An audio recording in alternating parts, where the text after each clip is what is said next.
The reference series came about originally in 2020. The R10 was the first product in that series. I think it's fair to say at the point that the R10 was released, there wasn't a full plan mapped out of what the series would become. When the R10 started to gain traction as the industry returned, it then became quite obvious and apparent that there was a lot more we could do with that concept and format. We already had a range of very good proscenium speakers, but they were very much in that classical mold of a trapezoid, quasi-trapezoid sort of format, which has been around for a long, long time. And as the prosceniums get more congested with more and more equipment, people are looking for a more portrait form factor, and particularly dipole cabinets where you have two low-frequency drivers, one above the other. Now that we've expanded the range, we have the R4, 5, 6, 8, 10, 12. It just gives that array of choices right across all of the markets we're working in and the new markets we're being considered for. That's really important, to have the flexibility amongst the range. The R series was notionally developed as a theatre proscenium box, but the number of use cases that have opened up for the reference series has been quite extraordinary. The boxes have gone into event installations, they're also going in, where the maritime stuff that we're doing now is very, very strong, very, very attractive box for aesthetically sensitive environments where something low profile and pretty is terribly important.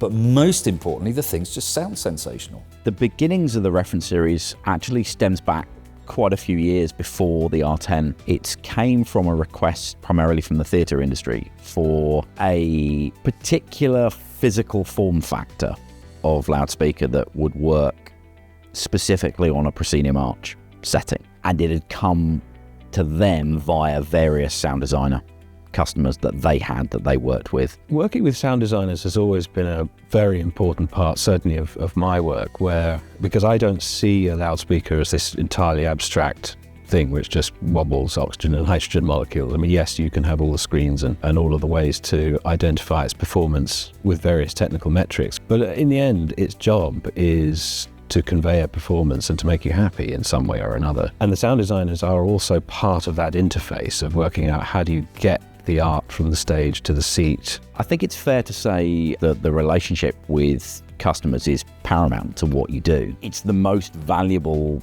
flow of information you can possibly ask for.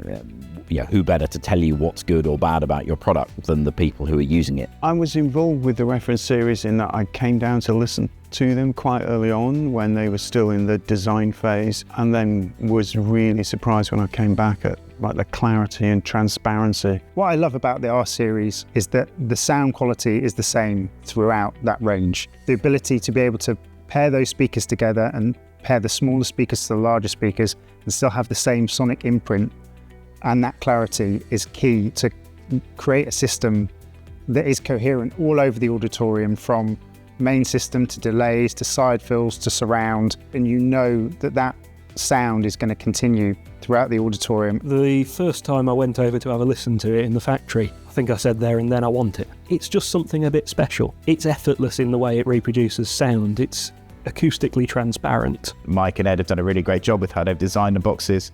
You can hang them in any orientation. You've got the different horn flares in there, which allows you the same box to do multiple different jobs depending on what dispersion characteristics you need. As a sound engineer, the first thing I look for is quality. They are very powerful and they are very detailed. We've sent out quite a lot of jobs now on the reference series equipment. There's a fair few tours out at the moment.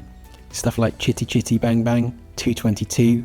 The Play has gone out, and I think will go out again on EM Acoustics. We have a number of systems in the West End as well, on both musicals and plays. The reference series has been really good for us. It allows us to present a whole package for a certain type of venue. Sound designers were beginning to say, rather than, okay, I'll accept an EM system, it's no, that's what I actually want. It's a technology industry, and it surprises me at times that often that's driven by brand, whereas it should be driven by the performance. People that come down here and listen to products start to specify it because the performance is second to none. The thing that really stands out is just the transparency, the clarity, the consistency over a big dynamic range, which is really important, particularly in musical theatre. They're just a really interesting new product that is really taking that small loudspeaker to the next level. They've kind of filled every gap you need for a theatre PA with that system. So for us, when we came to upgrading the PA here, reference series, it was a no-brainer. The build quality is fantastic, it's excellent really. The woodwork, the metal work is very well done,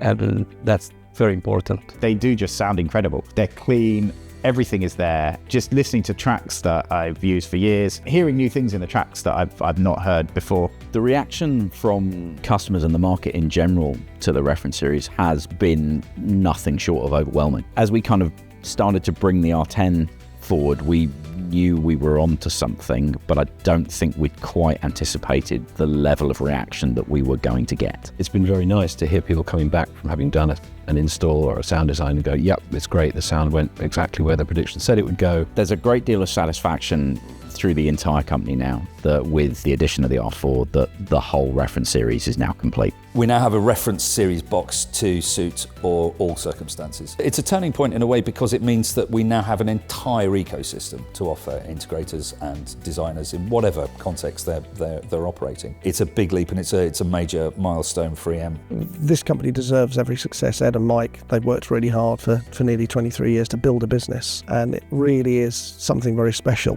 This series takes us into a different ball game.